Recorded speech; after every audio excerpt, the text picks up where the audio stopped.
Bom dia, gente. Boa tarde. Hoje nós vamos falar sobre um movimento artístico chamado Dadaísmo. O Dadaísmo, ou simplesmente Dada, foi um movimento artístico pertencente às vanguardas europeias lá no século XX, cujo lema era "A destruição também é arte".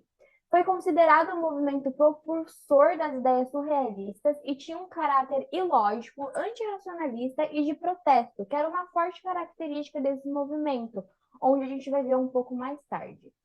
Ele buscava, através da ironia, questionar a arte e, sobretudo, o contexto histórico, que era a Primeira Guerra Mundial, ajudou muito tudo isso, né?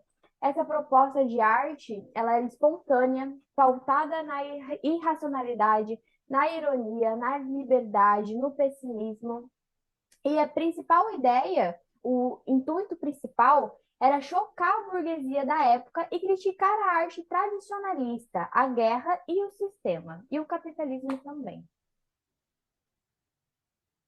Falando um pouco sobre o contexto histórico, a gente pode dizer que a Europa vivia imersa no colapso bélico da Primeira Guerra Mundial.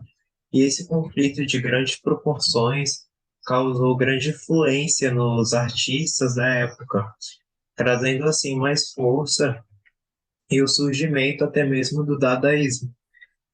A destruição causada pela guerra foi o motor principal para o movimento.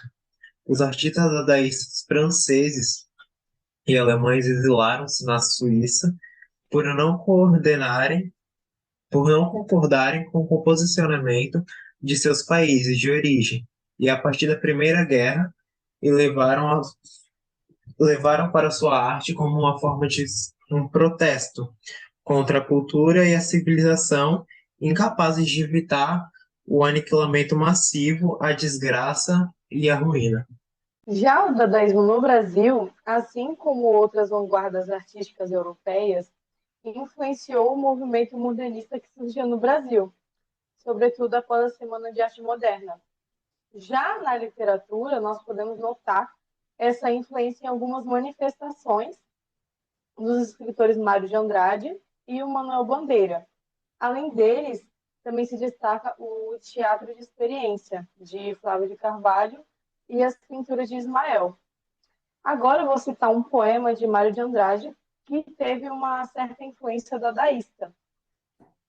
Odeio o burguês. Eu insulto o burguês níquel, o burguês. A digestão bem feita de São Paulo. O homem curva, o homem nádegas.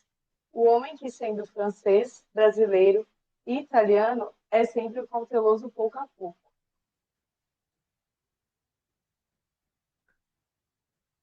Falando algumas características do dadaísmo, a gente pode destacar algumas principais, como eu já falei lá em cima, que é o rompimento com os modelos tradicionais e clássicos de arte, o espírito vanguardista e de protesto, espontaneidade, improvisação, irreverência artística, aniquismo, busca do caos e da desordem, teoriológico e irracional, caráter irônico, radical, destrutivo, agressivo, pessimista, aversão à guerra e aos valores burgueses, rejeição ao materialismo e também ao nacionalismo, crítica ao consumismo e ao capitalismo, e qualquer matéria, qualquer material servia para a composição dos temas. Então também era utilizado muitas cores grossas, como vocês podem ver na pintura aí do lado, na arte do lado, cores grossas, corpulentas, empregadas como fatias, né, e colagens também, emprego de figuras mecânicas com função de bombas elétricas e pinturas com sugestões escultóricas, né? Uma vez que essa arte ela tinha tendências surrealistas e abstracionistas também. Também, como vocês podem ver aí na tela, alguns artistas e alguns artistas plásticos e poetas que participaram desse movimento dadaísta da época, que marcaram esse movimento artístico, estão aí na tela. Temos poetas, pintores, escultores franceses, pintores alemães, então filósofos também, e todos eles, de fato, foram muito importantes para esse movimento artístico.